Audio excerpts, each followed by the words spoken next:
me. You better watch out if you ain't got enemies. A road ahead of full prophecy to be the greatest beast the world has ever seen. I feed him every day like the bones clean. I feed him all the hate and he grows me. And he gets claws real big, gets off quick. And if you cross him, you might drop dead. Metaphorically, of course, settling the score. Never getting bored, lots of blood and gore. Always wanting more freedom from the source. They don't really listen until they feel it for the party. And if you start shit, you be heartless in the darkness. Torn apart quick, you let scars rip. You be chewed up and discarded. And this world ain't right, won't accept it. Negative energy, I expect it. Once it's in your mind, it's infectious. So fight for your life and reject it. You better give me. What's up, everybody? Welcome back to another Sunday episode of The Voice of Reason. I am Jeremy, that's Mike. And yeah, trying to keep my mind together here after working 3 10-hour days. I'm absolutely exhausted, but we have another great episode lined up for you guys today. Today's going to be all about, once again, one of our biggest focal points or topics that we focused on the show has been education, protecting America's future generations from right-wing fascism and Christian nationalism. Okay, because the Bible in school doesn't make your kids smarter. I don't know how Republicans have not realized this, but apparently, like Oklahoma thinks that putting the Bible in the school will somehow raise them from the 48th worst education in the United States. But anyway, there's a lot going on. Great. And today we have actual experts on the matter. They know what's going on behind the scenes. They've been on the front lines when it comes to fighting against groups like Moms for Liberty, Moms of America, or For America, or whatever they want to call themselves. Yeah. Whatever cute little name they want to give themselves that's hiding their true nature. Yeah, exactly. So both have been on the show before. But one has not been on the show for quite a while. I'm actually glad to have both on at the same time. So welcome back to the show, Liz Mikitarian, founder of Stop Moms for Liberty, and Karen Svoboda, founder and leader of Defense of Democracy, 2 nationwide groups that are trying to do just what we were talking about, save America's education system. What's going on, you two? How have you been? Welcome back to the show.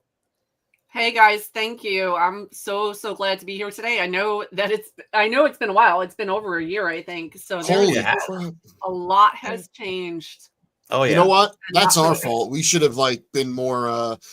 We should have been trying to rope more people together. But I guess this is in hindsight. You know, we tried to educate people that didn't work. The timing is perfect. The meeting is perfect. This is awesome. All right, let's do it then. So what is going on? So you guys are going to be. I guess the big news is you guys are going to be joining forces to, instead of doing your mission separately. I think it's a great idea, working together to try and, because this is terrifying to me what's going to be happening.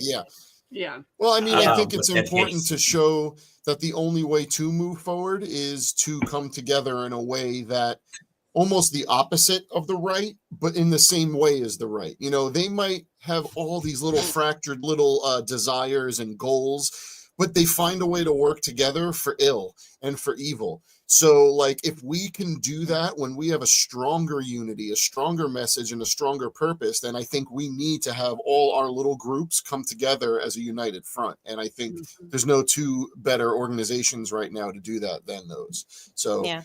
Well, we've been sister organizations for a couple of years now, really, since the founding. And we've, gone back and forth with different initiatives and things of that nature.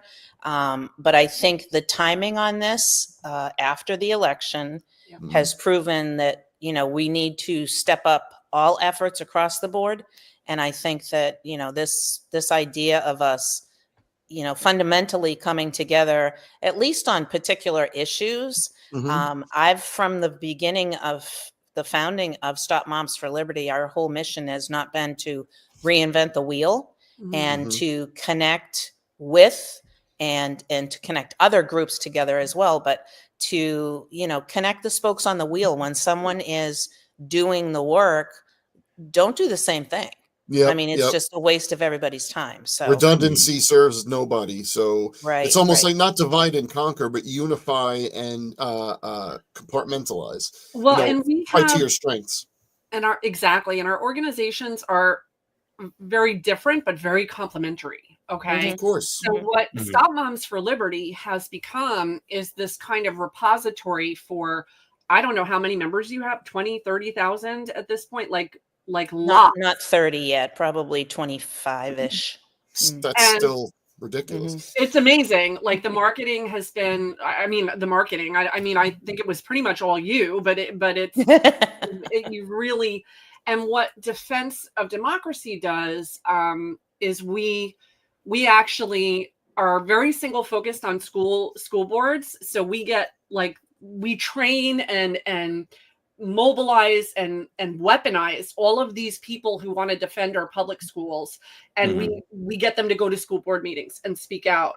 So the way we complement each other is that now, and Liz and I had a quick conversation about this, but I love everything about it. She's going to encourage, her volunteers who want to get out from behind the keyboard and actually take action to get involved in Defense of Democracy. And wow, with this, we will be a juggernaut. We will be unstoppable. So that's why I'm super excited. I mean, I think, Jeremy, you've said in the past that you might actually start going to some school board meetings, locally, and I think what we've seen, let's just say the last 3 years, the fight has been made public nationally, but has been taken to the school boards locally. We know, with groups, Moms for Liberty, that was a deliberate attempt to rally school boards against democracy and against certain groups, LGBT, minorities in general. And I think we had to recognize the scope of the fight. And while we can't forget about showing what's going on nationally, which is insanity and a giant shit show, pardon my French. But I think we're on the find out phase. I think we've all been saying, and I think the find out phase is going to hit parents hard when they realize what they're losing in their schools, what their kids are losing, the opportunities, the exposure, the education, the protection. So I think by you focusing your powers, if I will, on the school boards, making people know what's at stake, because if we don't have an educated populace, we don't have a democracy. And we're seeing that. That's what led to this. I think a lot of people, and that's why I'm glad both of you are on, a lot of people I think want to fight back, just they don't know what to do or how to fight back. So we've been encouraging attendance for, since the get-go. But I like the idea of giving people a more specific path of how to do that, giving them some tools, things to say, how to say them, those kinds of things, which I think Karen has developed nicely and, is continuing to provide to people. So it's interesting you say that, because you've always expressed that Stop Moms for Liberty is a source of information. So if we have the source of information now working together with the source of action, it's kind of perfect. And I think that shows exactly what we need to do to build a coalition that can actually stand up to what's coming, what's already started to happen, but also we just need people to know and understand the truth of it and see it. So how do you plan on, what does that look like for you two? So Defense of Democracy is the only, talk about not reinventing the wheel. The first thing I did was look around and see if there was anything else doing what needed to be done. And there wasn't. So Defense of Democracy is the only national, nonpartisan, nonprofit organization, single focused on protecting schools from attacks by extremists. That's all we do. And so we have come up, and because we are, first of all, what you mentioned, the shit show that's happening nationally, we have lost national, so we know we're not going to get support. If anything, we're going to be fighting our national government for protections of our institutions. But that doesn't mean it's all lost. It just means it's moved to the real grassroots, boots on the ground, my school district, your school districts, Liz's school districts. So what we do is we have a very automated system. We don't have the money that Moms for Liberty has. We don't have the political backing. Yeah, well, I was going to say you don't have politicians and unscrupulous organizations backing it. No, we have. But we have the numbers. Like we have. There's more people who support democracy in this country than don't. So we have put together a very automated process. And it's really simple. Anyone who wants to get involved would go to defense. And I'm talking to Jeremy and Mike too directly. Mm-hmm. Yeah. What you would do is go to defenseofdemocracy.org/orientation. You would put all of your contact information. It's going to ask you for all that. And it's going to play a video that kind of has our philosophy, who we are, what we've done, how we start. It's outdated. Like, I need to update it, but it functions. And it's going to ask you questions. What do you like to do? Do you like to public speak? Are you a graphic designer? Are you a letter writer? Do you like to do research? So, and then I will get a notification that tells me, oh, Mike Foligno just registered. And every Tuesday we send a newsletter. This is why we need your contact information. You'll get the newsletter, and the first line in every Tuesday newsletter says, reply to this email for a link to join our national call. And ultimately that's where we need everybody to be. Yeah. So on Tuesday nights, we meet as a group, and we will have anywhere between like 40 and 100 people. And I do like a 15-minute kind of drill down. This is what's going on around the country. This is what's new. Sometimes we'll have speakers. Sometimes we'll have workshops. And then after that, we go into breakout sessions. Mm-hmm. And we have something called volunteer state directors who have been trained in how to mentor people to go to school boards and speak out. So we go into all of these breakout sessions. At this moment, I think we have 13 volunteer state directors. We need one in every state. Mm-hmm. But this all started like last week. So like people, it's like the floodgates. Yeah, no, this is really interesting. So you go into your breakout session, and the first thing that your volunteer state director is going to, they're going to have like a few minutes. They're going to do updates themselves. But then they're going to say, everyone, stop what you're doing, open your calendar, and find when your next school board meeting is, and they put it on pause for 3 minutes so that everyone sitting in that breakout room will make a date to go to their upcoming school board meeting, whether they're going to speak or just sit there. So that's how we activate people, like in real time, That's what I love about that is, I've always had that. I want to help something. I want to help in some way. And for so long now, over a year, Jeremy and I have figured that this is the best way we can do it. And that's never going to change. But the idea that I don't know how to really go get involved in a different way. What are the options I have? What you said blows my mind, because it's so easy to imagine that the only thing you can do is figure out when there's a protest and go to a protest. But what you said is, if you're good at research, we need people doing research. If you're good at public speaking, we'll help you go speak publicly.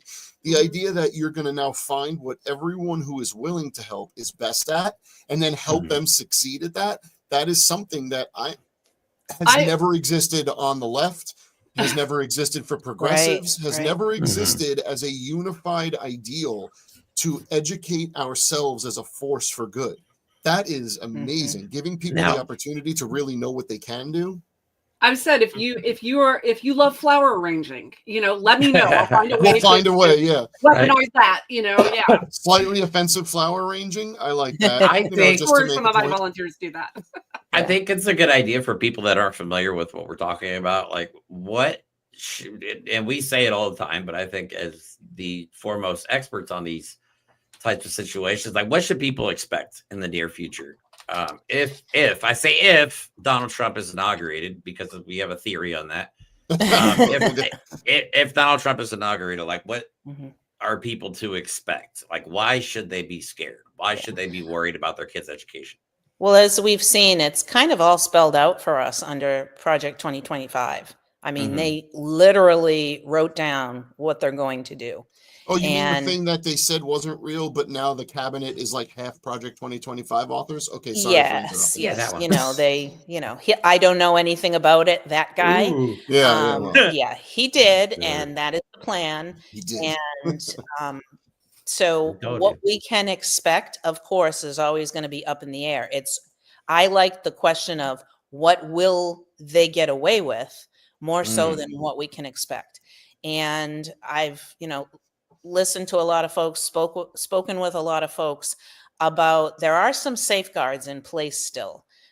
Although it seems like a total loss, not necessarily. There are laws, there are legislative steps that all have to be, really, I guess, manipulated for all of these things to come to pass. Well, you've been keeping Jeremy and I like, we're still on the ledge, but we're not teetering. We're just kind of. We all have to hold hands on this ledge, I guess is a good way to put it.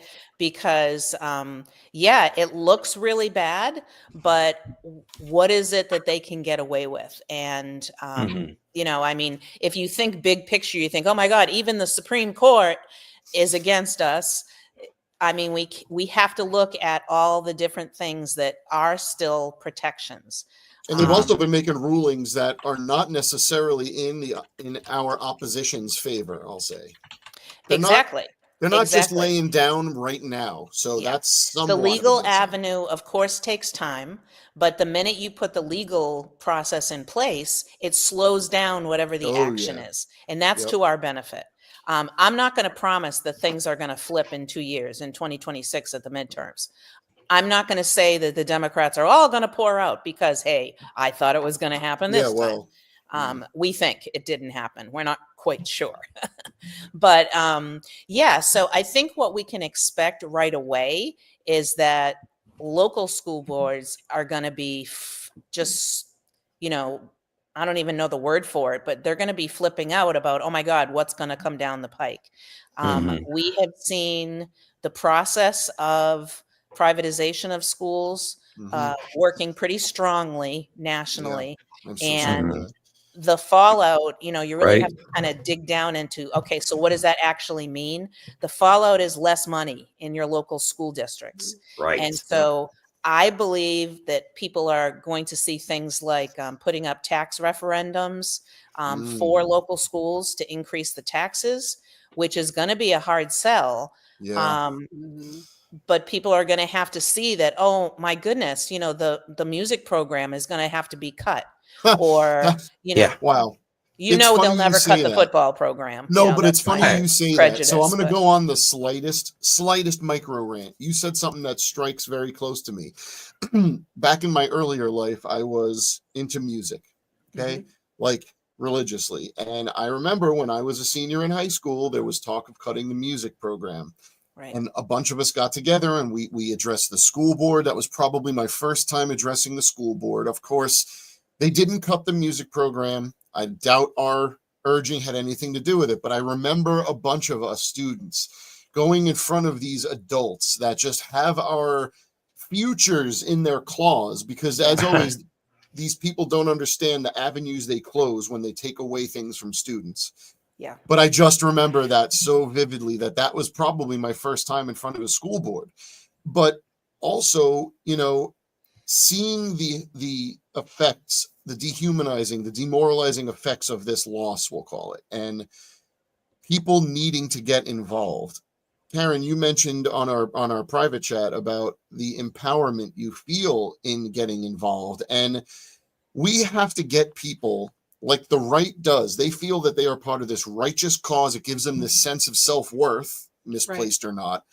How do we convince people that by even helping do some research, no one will ever see your face, but the effort you put in is still activism and is still something that you can take pride in?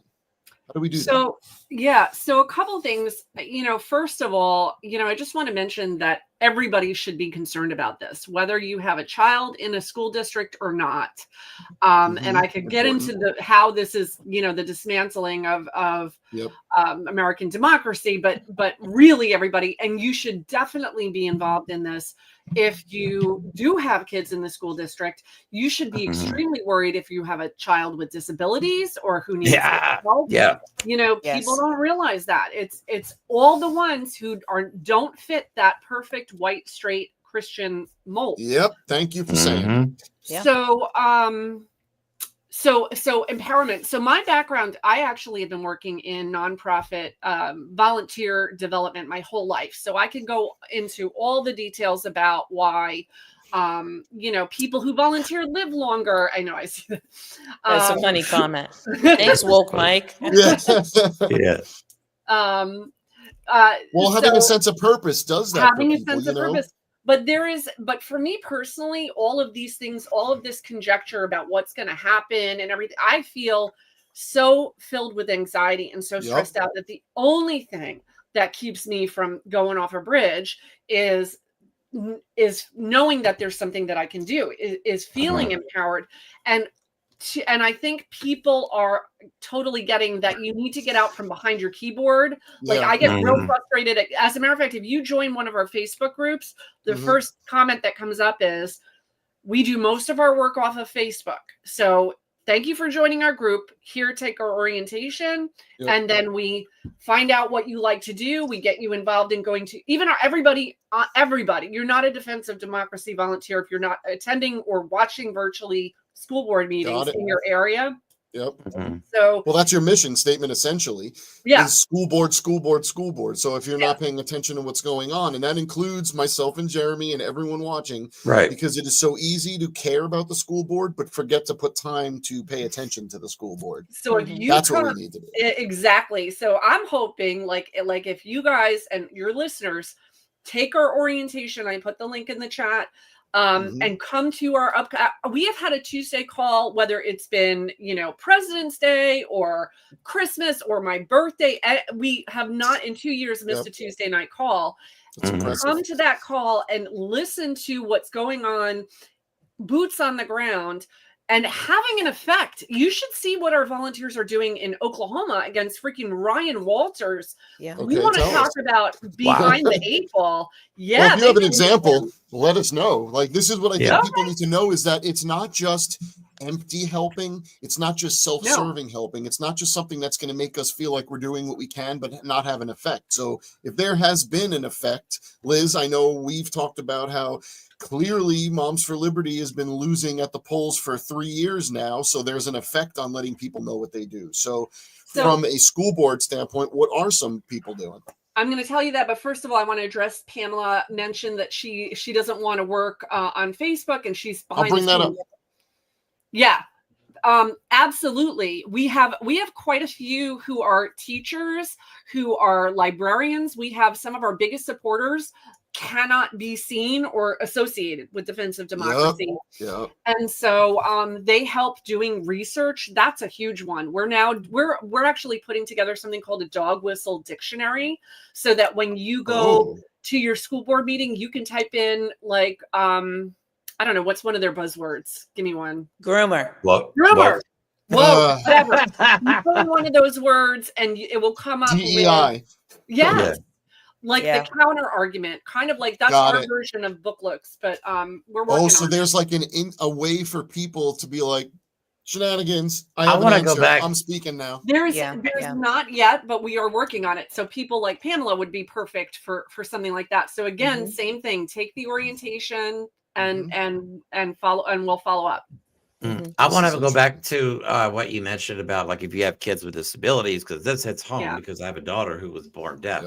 Yep. It's not just anybody, it's any kid that has an IEP, which is, for those that don't know what it is, individualized education plan that they do for children with special needs, whether it be physical or developmental or mental. Those are enforced by the Board of Education, Department of Education.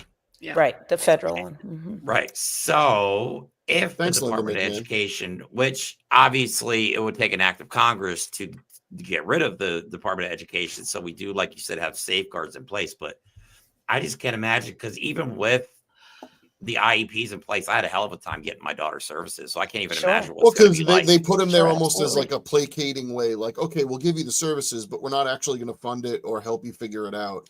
So That's the part, those man. services need far more attention than they receive now. What's It's going to gonna get happen when less. those services don't exist? Well, we're Mhm. going to go from No Child Left Behind, and I say that with a smirk, to child. No Child that To no most child that doesn't most fit children left behind. Yeah. exactly Yeah. to No Child that doesn't fit this exact little slate Yeah. of what Yeah. we accept. So they're going to mutate and manipulate all of these things to get an outcome that they find favorable. Right. Well, Do and they have Jeremy, the what power to do that? Oh, go ahead, Liz. I don't know if they will have the power. What they are trying to do, as we've all heard them say, they want to dismantle the Department of Education in Washington. And that is the organization, or the structure, I'll say, that makes sure that certain things are done, right on down to the local school district, right? Federal regulation is what has provided special education.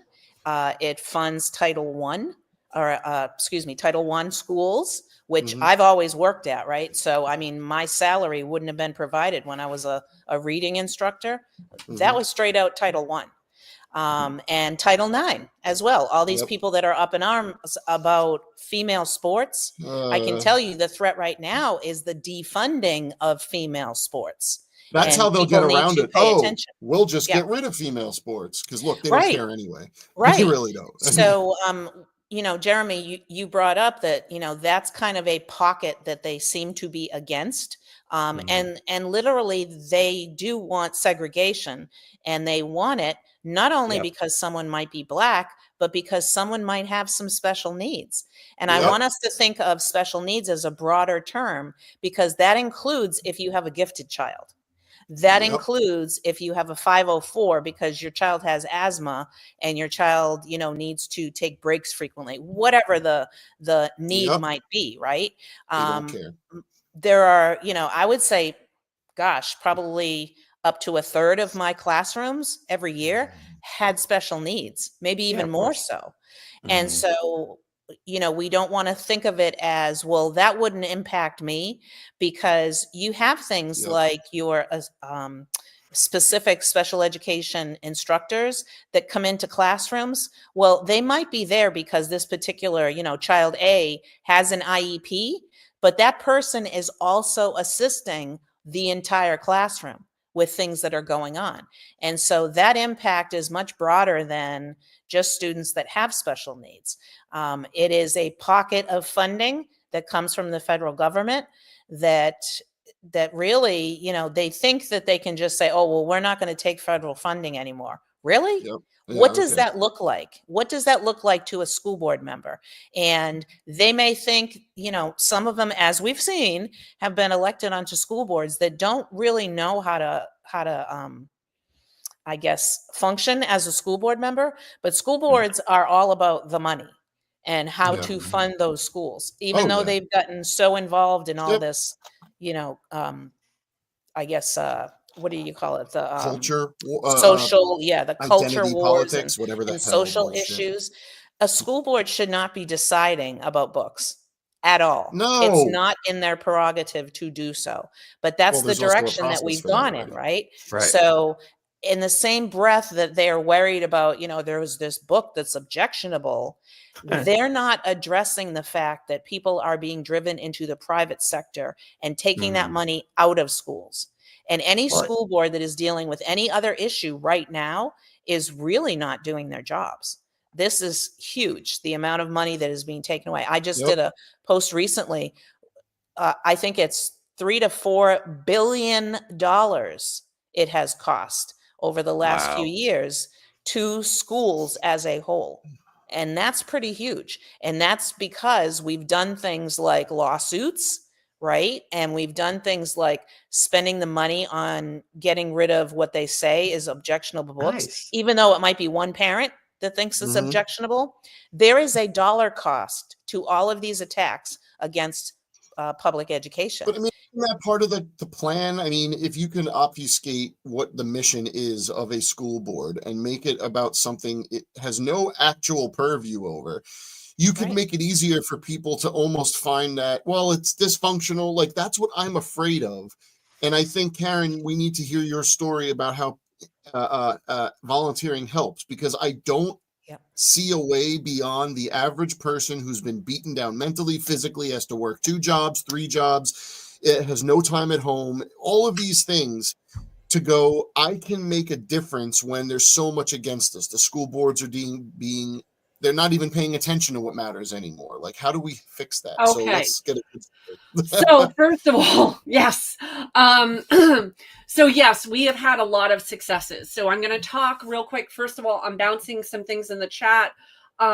We have a group also called Educators Defending Democracy, who are a group of teachers who are creating content and putting things together and working together, highly anonymous. You cannot join this group until you've had an interview with the chair of that group and you have shown us your LinkedIn, your profile, you're a real person. And then, so anyway, let's talk about a success story. And I want to talk about Oklahoma, because Oklahoma is one of those places that has, I mean, they've been in the news with how ridiculous they are, right? Like Ryan Walters, who's their state superintendent of education, has, I mean, this has happened. Bibles in schools, 10 commandments, Bible lessons as part of your school study, Bibles in every, not even Bibles in schools, in every classroom, math, biology, phys ed, Bible. So anyway, that'll help. What is I would love to know the physical education curriculum based on the Bible. Love to know that. Running from bears. So here's someone who was very confident he was going to just slide in and be able to do whatever he wanted. But because we had a group of individuals, grassroots, attending school board meetings, so many of them that they could take turns. So you're not going to every school board meetings, right? You're taking turns, you're speaking out. And it looks like I can present. Is it possible for me to share a TikTok while we're doing this? Because I have like a really good one about something that was done in Oklahoma, specifically to counter his mandate for Bibles in schools. I could probably get it. Do you know? I can put the link. Yeah, if you want. I'll put the link in the private. I love how everyone's talking about Bibles in the chat. Right, like so. Not the normal conversation we have here, but I mean, but by the way, this is Ryan Walters has actually, to our volunteer, he has been forced to change his policies. He actually has been on the news showing how asinine he is. He went and at one point, and this was all over the news, our volunteers were there to get ready to go in and speak to this public meeting, this public school board meeting, and his employees came down and lashed the doors shut with electrical wire. Right? So, I mean, and that's on video. And what is fascism? Like, come on. Right. That's like a thing. Someone's like, this is reasonable. Oh yeah, we've got that on video. Everything like and these are adults you're talking about, right? Like supposedly. Well, that's like, that's another thing that I've noticed while Jeremy's looking for that video. I'm downloading it now. We have really seen a lack of maturity from one side, because they embrace clearly ignorance, clearly hatred, clearly fear. But they really hate the things that make a citizen a good citizen and make you a functional adult. They hate education. They hate the idea of community, of working together. All these things that we used to teach kids, right? They've abandoned all that. And it's all about rugged individualism, factionism, I want people to feel that they have a place. And I think both of you are providing that, where we can finally really be around like-minded people fighting for something and have the resources to go do that. Yeah. I think that's the most important thing. Yeah, I think so. And Karen has some great resources that now I want our membership and others to tap into. All right. So I have the video. You ready for that? Yep. All right. Let's do this. You hear that Defense of Democracy released lesson plans that meet Ryan Walters' Bible mandate? We're calling them Facts and Faith, Biblically Responsible Lessons for Diverse Classrooms. They were created by a team of expert educators and a team of faith leaders from multiple Christian denominations. They actually meet Oklahoma academic standards, and they meet Ryan Walters' guidelines for his Bible mandate. So if you're a teacher in a district where they are enforcing the Bible mandate and you aren't sure exactly how to go about that, go to the link in our bio, find these lesson plans. They are well written. They are well done. They will set you up to be ready to go. All right, in our bio. Who is that? So that's Sarah Lynn. She's one of my volunteers in Oklahoma.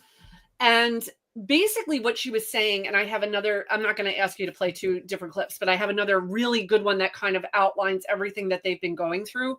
But Ryan Walters has forced these people to the teachers to adopt lesson plans that teach the Bible. So what our volunteers have done is they have gone out and created lesson plans that check every box that he wants them to do. But it's like how the Bible, let's talk about how the Bible supported slavery, you know, like he's gonna lose his mind when they now is this, in my mind, because this is, if there is one thing that's going to get us through this, is the sheer volume of incompetent clowns that are trying to destroy this country. So are we going to be able to take advantage, like clearly you just showed, of their lack of detail? Like they just think, oh, we got to teach the Bible. We won. Okay, we'll teach the Bible. Okay, well, if you want us to teach the Bible, we'll teach the Bible. This is called playing the game. I mean, this is called taking back the power. I absolutely love that. I wasn't aware of that, Karen. I'm glad we got to see that video. Yeah, that's awesome. That is brilliant. So that's kind of indicative of the work. They want to ban all these inappropriate books. Okay. I always like to point out they've never banned Mein Kampf. I don't know why I like to just add that little fact in there, but isn't the Bible like one of the most inappropriate books you could possibly put into a school? Like if I've not read the whole thing, I've only read snippets of it, but like there's rape, there's sex with children. I mean, Mary was 14 when she gave birth. Well, they're okay with that, Jeremy. I mean, let's face it. You know what I mean? But there's incest. There's like why would you want to teach a child that? No, because this is the thing, Jeremy, in my opinion. They know that's in there and they pretend it isn't whenever you bring it up. What they want to teach is it is okay to beat your slave or woman if the rod is not thicker than your thumb. What they want to teach is it is okay that you see yourself better than those people because it's in the Bible and says that. They want to teach these ideals that allow them to social engineer this country into a Christian nationalist hellscape. That's what they want the Bible there for. It's like the 10 Commandments. Mm-hmm. You really need to post the 10 Commandments because 3rd graders are worried about infidelity in a marriage? No, you put it there to normalize the indoctrination, the religious indoctrination that they want. So it's not about the bad stuff in the Bible, because we'll do a show on that if people want us to, but that'll be a series, like a year-long series. But they don't care about that. They just go, you're taking that out of context. Don't worry about that. They're using it to groom kids to behave a certain way and accept indoctrination. I'm putting in the chat some of the topics that we have in those lesson plans, because you can see it's weaponized compliance is what it is, you know, like that's it. Yeah. Okay. We can do that. And my volunteers are very good at that. This is a lot of real smart people. I like that. It's like sarcasm. I like it. Yes. Yes. And I'm like, have at it, guys. You know, you guys know what you're doing. Let's do it. And they also have created opt-out forms that have been used actually around the country. Our opt-out forms are like, if someone's forcing you, for example, Ryan Walters required that the students in all of his school districts say, listen to his prayer for Trump. The Bible is a work of fiction, is historical fiction. It has value as far as, you know, a work of literature, you know, but this is a hard no, because you're putting the Bible ahead of every other religious text. You're putting it ahead of, you know, the Quran. You're putting it ahead of, you know, the Torah. Book of the Dead, the Torah, which whatever. Is what is intentional. Again, they're not about religious freedom. They're about everyone being free to be Christian.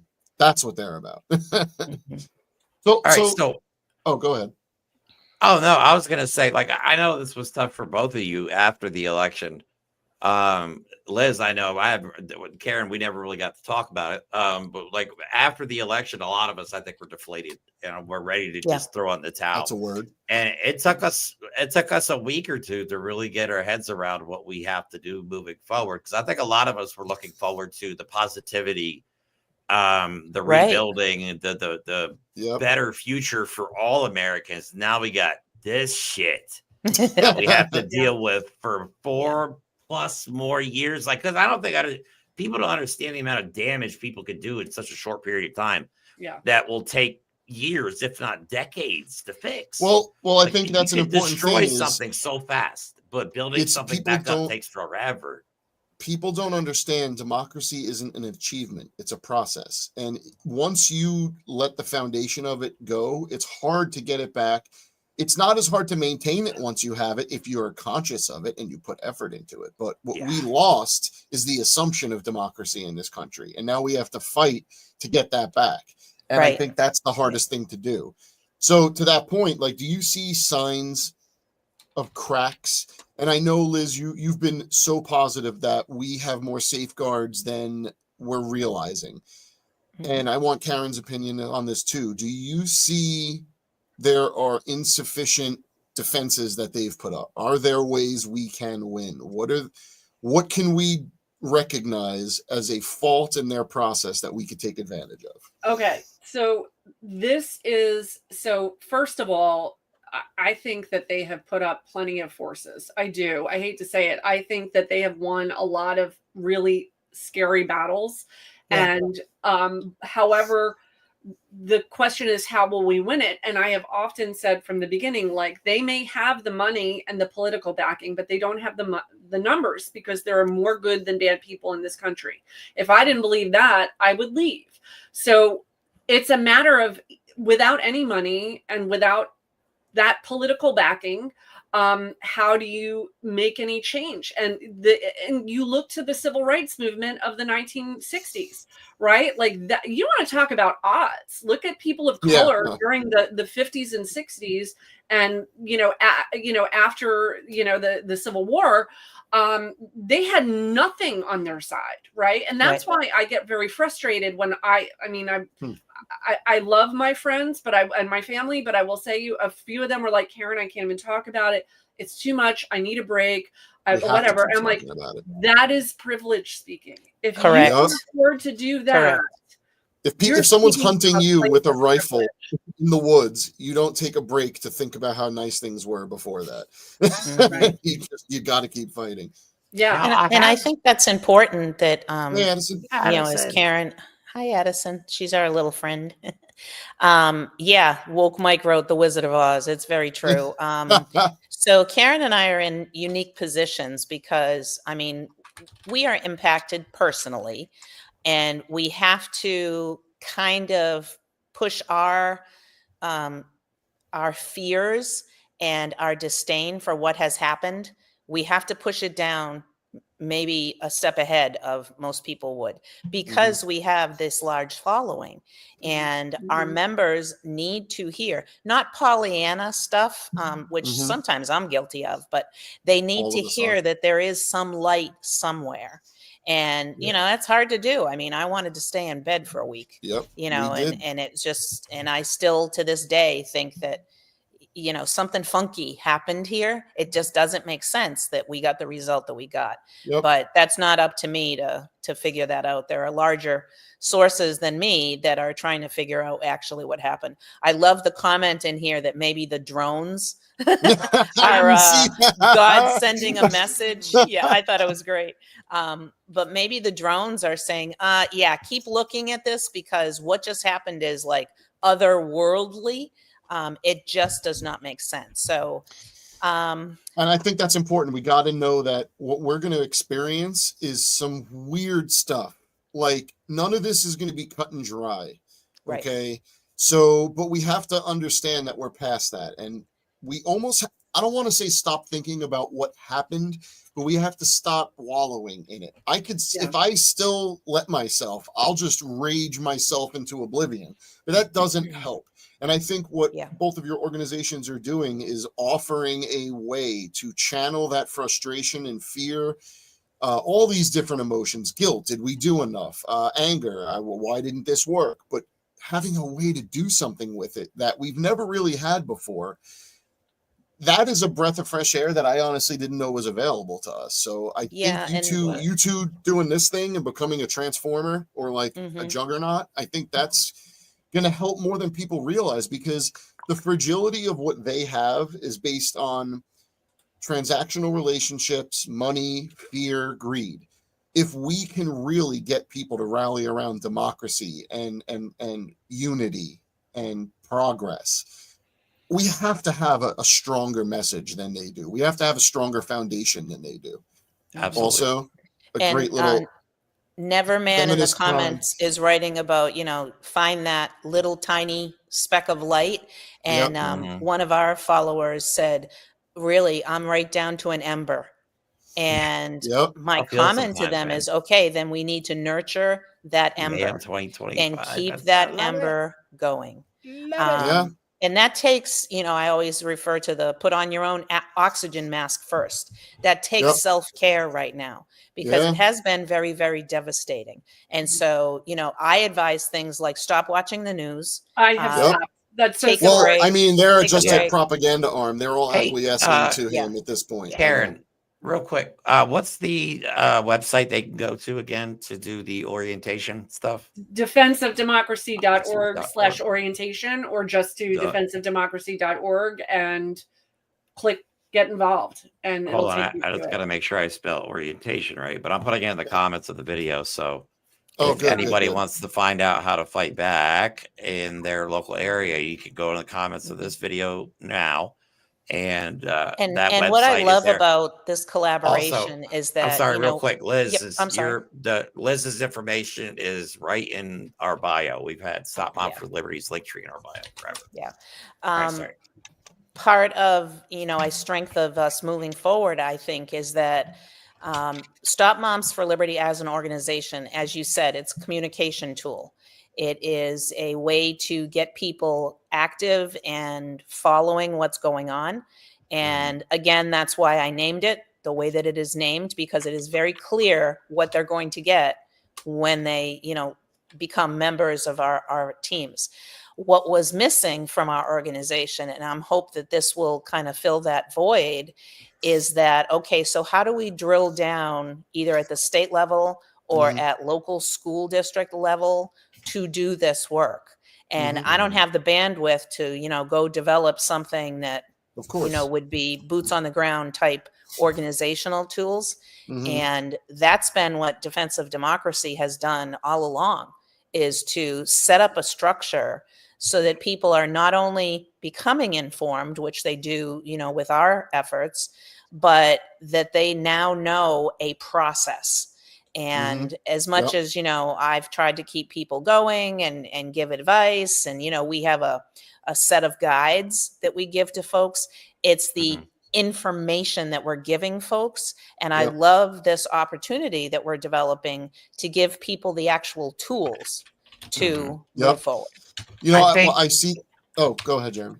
Oh, no, I was just going to say, I think the key to us having success, and I joke around about this on social media, where I'm starting Project Mayhem. If they're going to start Project 2025, I'm doing Project Mayhem 2025. Let's see how they like it. And it's going to be all about disruption. We have to, at all costs, get in their way, get in their faces. Tell them we are not going to stand for this. We have to let them know. We have use to be our free speech extremely loud. Yes, we have to be, as long as we have it, we have to use our free speech. And right down to the individuals across the nation, we have ACLU. And they have that structure, but maybe they haven't come to your neighborhood yet. And maybe you can reach out and start doing some action or following their steps of making progress. This isn't reinventing the wheel at all. It is informing people and guiding people Yeah. to the safeguards, as I You know, like to call them, that are in place. It's funny. I wrote a bunch of questions down before the show, so I could just prompts, stuff that I wanted to know personally that I thought people would be interested in, and a lot of it has been taken care of by what you both said. One of them that I wrote down has been obliterated in my own mind, and I'm going to read it. Who needs to lead this resistance? Politicians, voters, billionaires? And now I know the answer to that is, if we're a population, a country of for the people, by the people, then we have to do it. You know, Right, we might correct. need, maybe we get a couple of decent, somewhat not inhumane billionaires to fund some stuff nationally. Great. You know, but it's the voters, and more than that, it's the people whose lives are going to be affected. And if you consider yourself a compassionate person, and something might not affect you, but might affect your neighbor, your cousin, your grandkid, anyone else, or someone you're not even related to, if you just care about your fellow Americans and just people in general, you're the ones that have to change this. We are the ones that have to change We this. have And to. now Mhm. we not only have we know what's going on, but now we have this is how you fight back. Yeah. We have to continue building a coalition at all costs Yeah. of average Americans who do not want to live under this insanity. That's the way to do it. It has to be us, because to me, I've come to the assumption that billionaires are not real people. They're not. Okay. The ones that made themselves, I always use like Taylor Swift as an example. I consider her a decent human being, even though she's a billionaire. However, most of these people have never been poor. They don't know what it's like to be us. Generational. Yeah. They are Yep. not on the same plane of thought that we are. Okay. So, and there's only 800 billionaires in the United States. It's 0.0006% of the United States population are billionaires. We need to stop letting these people control us. We need to stop letting them make decisions for average people, because they don't know what it's like to be us. They don't know what it's like to send your kid to public school. They don't go to billionaires send their kids to public school. They don't know anything about regular life. So it does fall on us. It's a lot of pressure. It's a lot for people that have no clue what to do. But it comes down to us. We have to be the deciding factor. Mm-hmm. I just want to add. It's very true. There's no one coming to save us.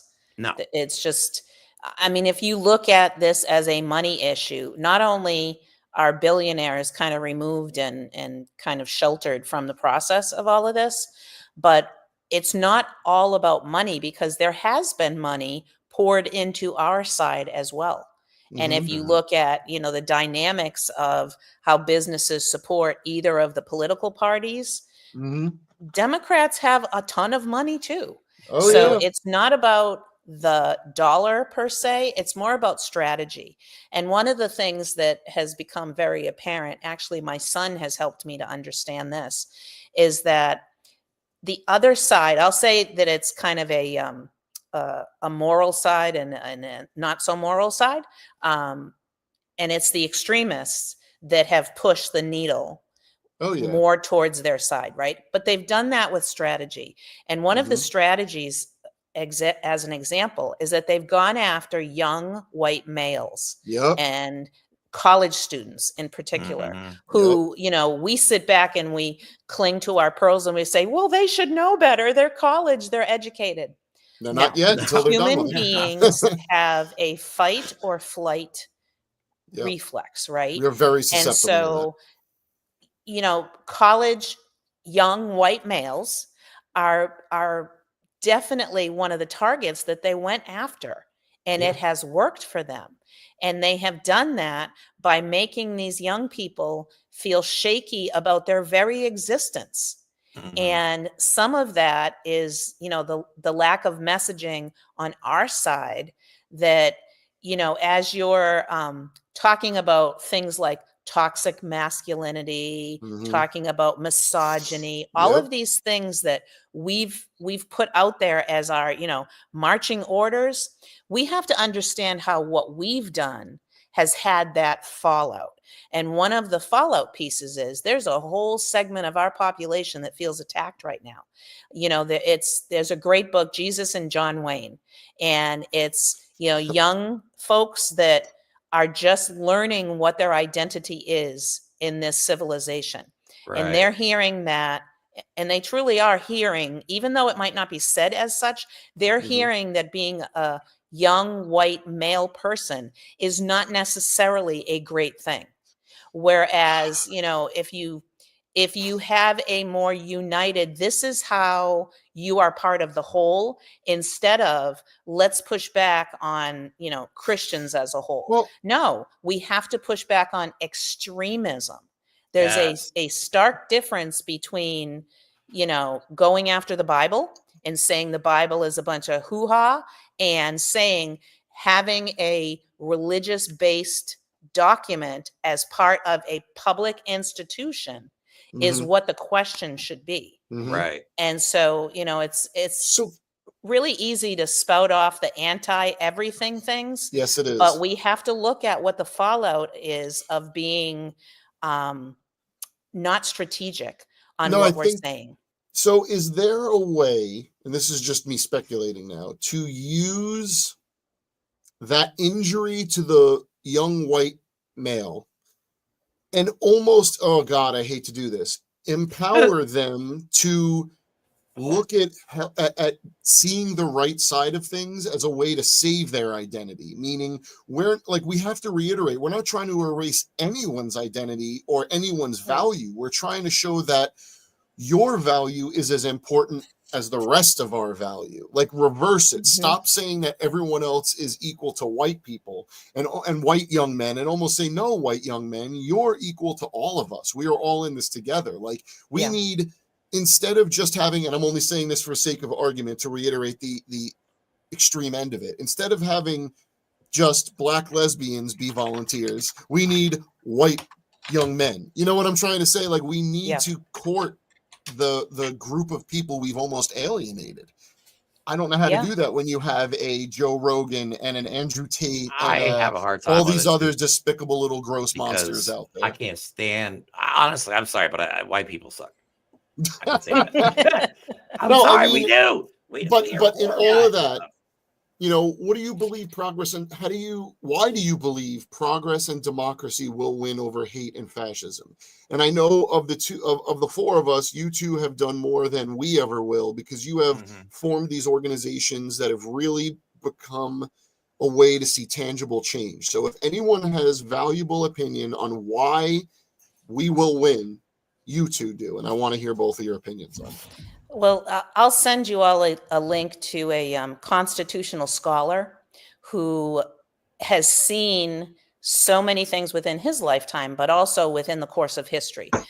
These folks are the experts. They study the history of this country, how the Constitution was developed, how it has been protected for years.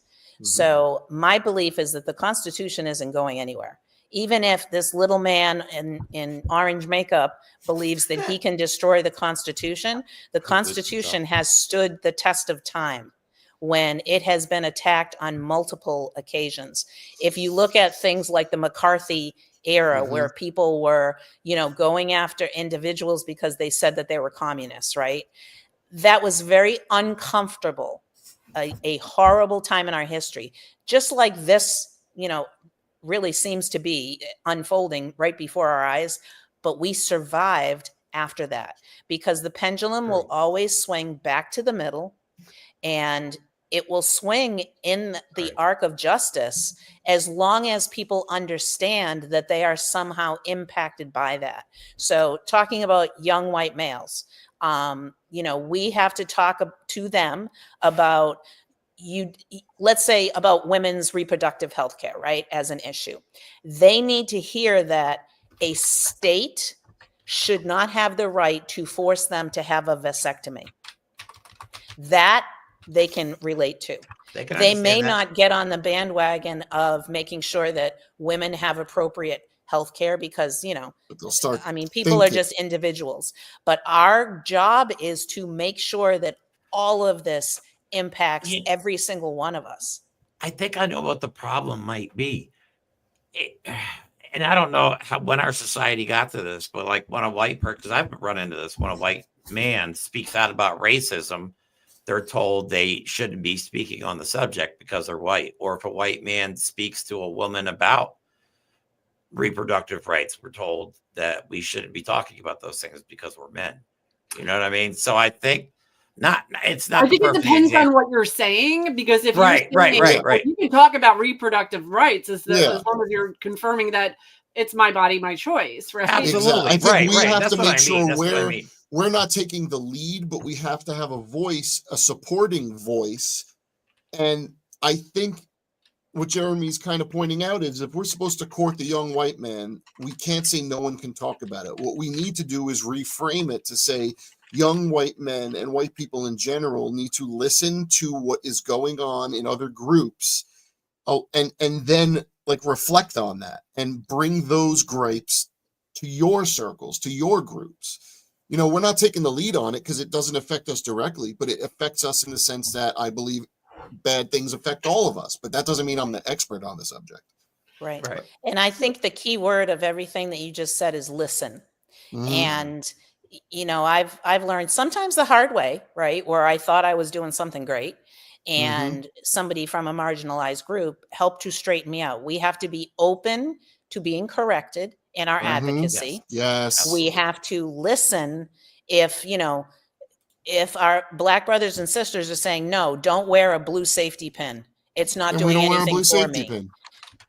We have to listen to that kind of feedback. So if young white males are feeling like their identity is being threatened, we have to listen to that. And we have to then respond with something to make them more comfortable. And it's not, you know, kowtowing to all people.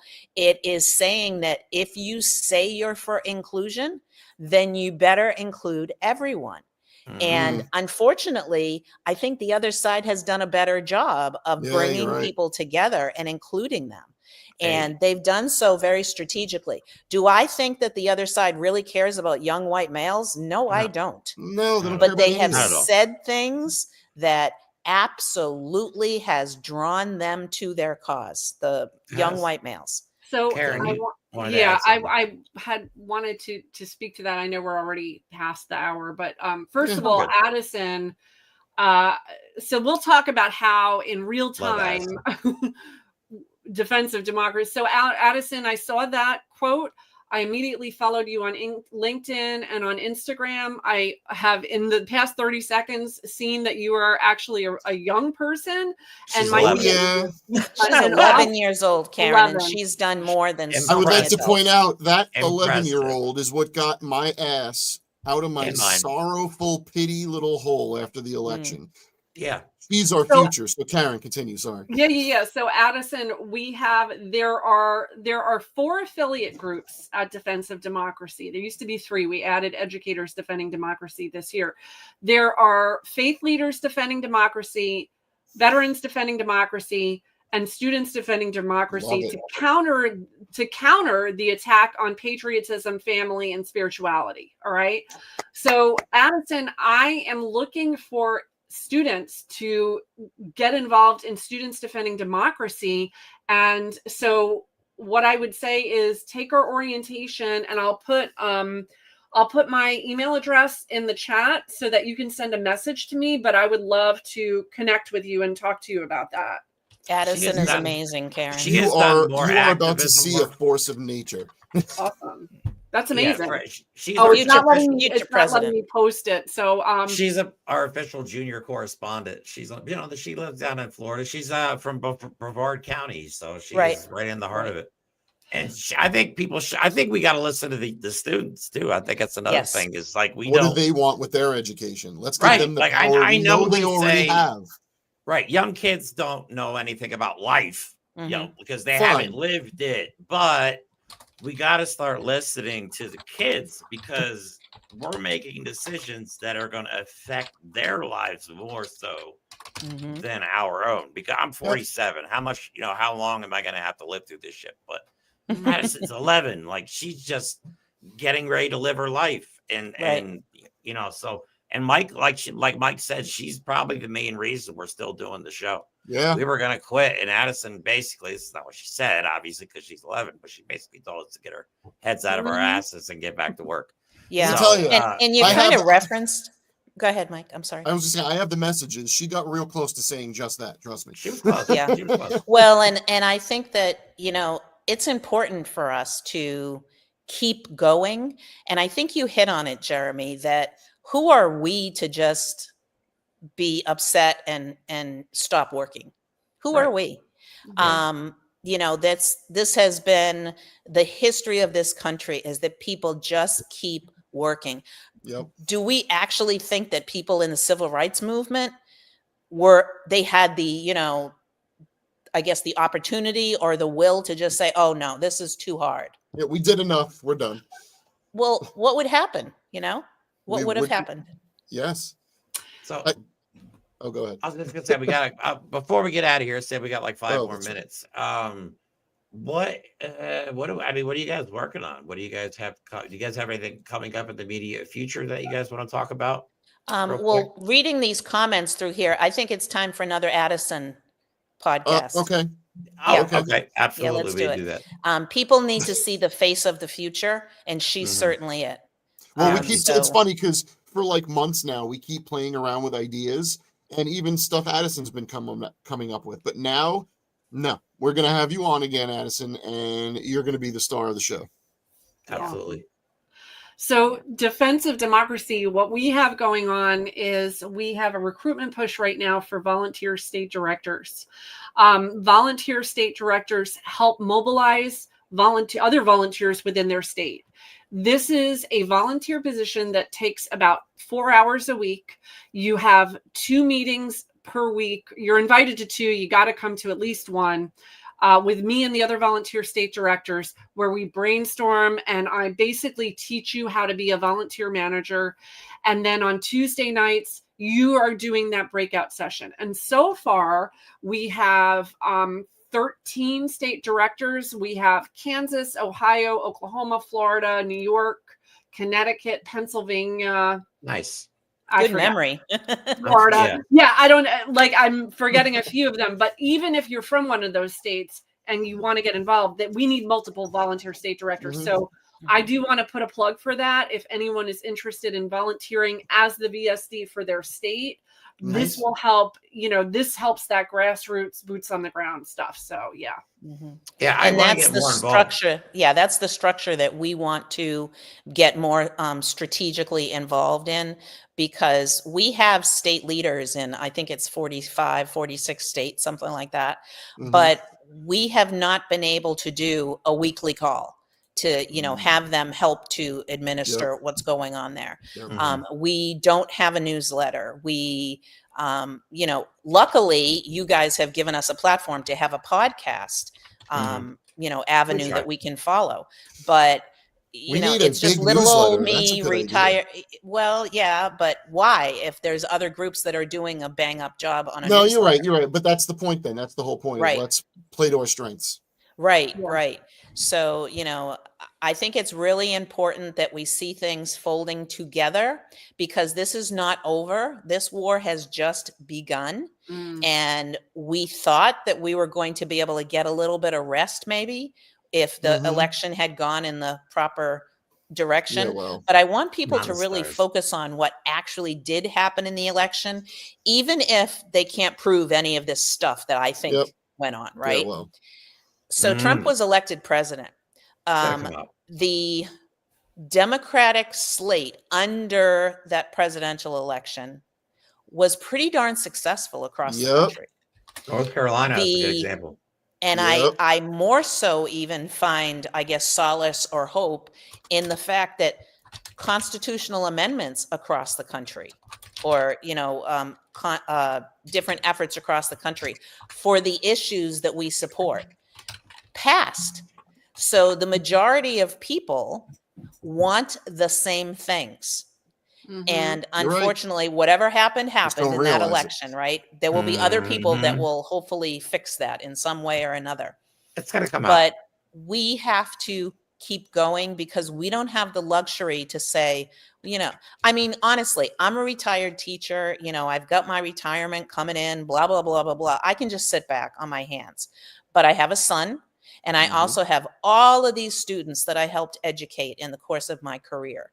And they won't have the luxury to just sit back and say, oh, well, this is their world that we are trying to take care of. And Addison references that a lot.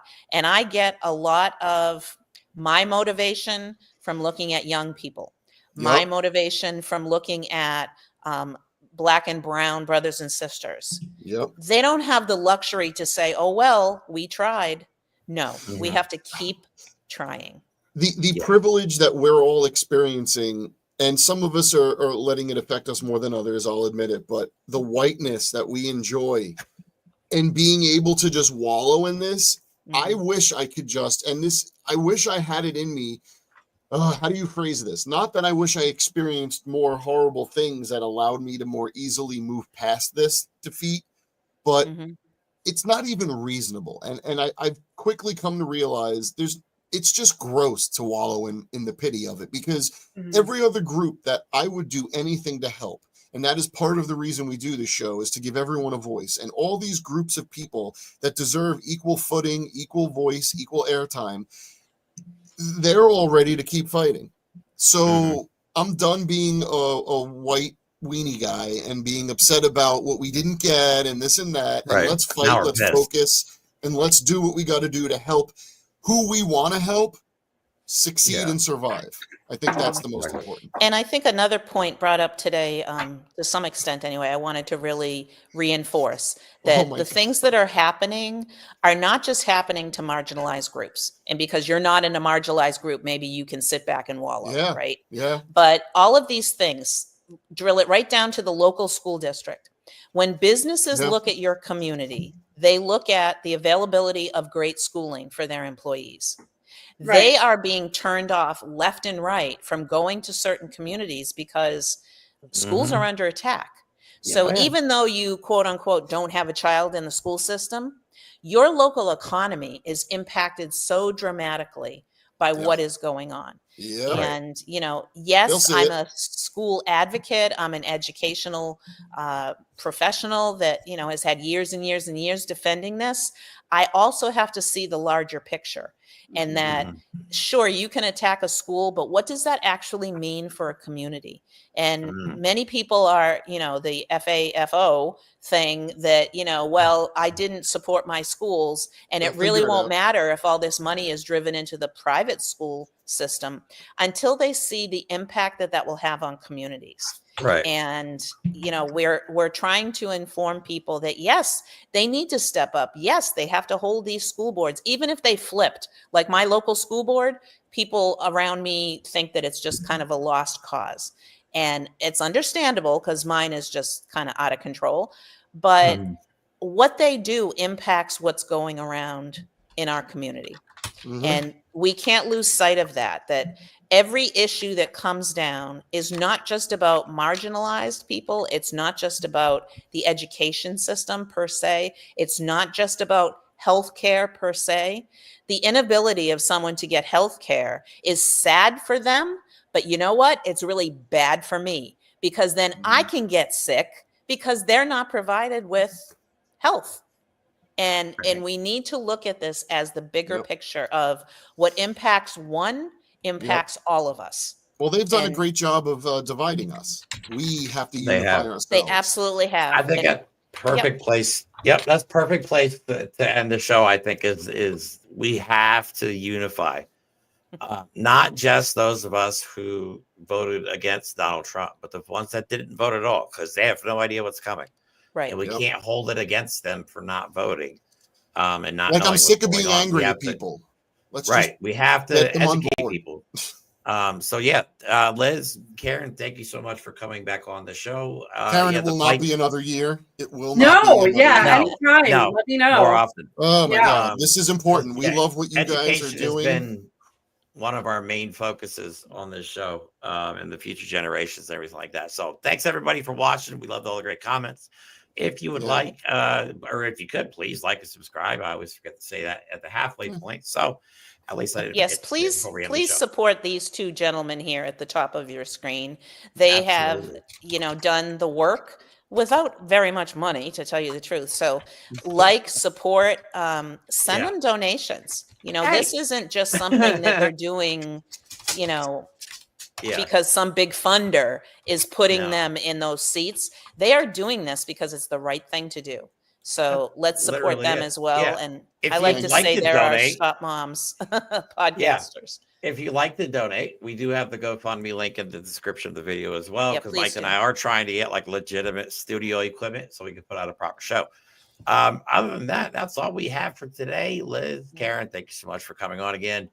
And Like watch always, for lots of everybody- announcements, lots of information rolling out your way. Yep, All right. definitely. Don't forget to go to defensivedemocracy.org, stopmobsdelivery.com. I can't even say them. These titles are getting long. All right, everybody, have a good rest of your Sunday. I'm going to go back to bed because my whole body hurts from doing physical labor. I love you He's all. been delivering Christmas. Oh, Yeah, yeah. that's right. Oh, All right, Santa. we love you all. Yes. I know. All I need is, well, I'm losing weight. I got to gain it back to be Santa. All right, anyway, everyone, we'll love you all. We'll talk to you soon. Have a good night. Bye, everybody. Bye. Thanks, guys.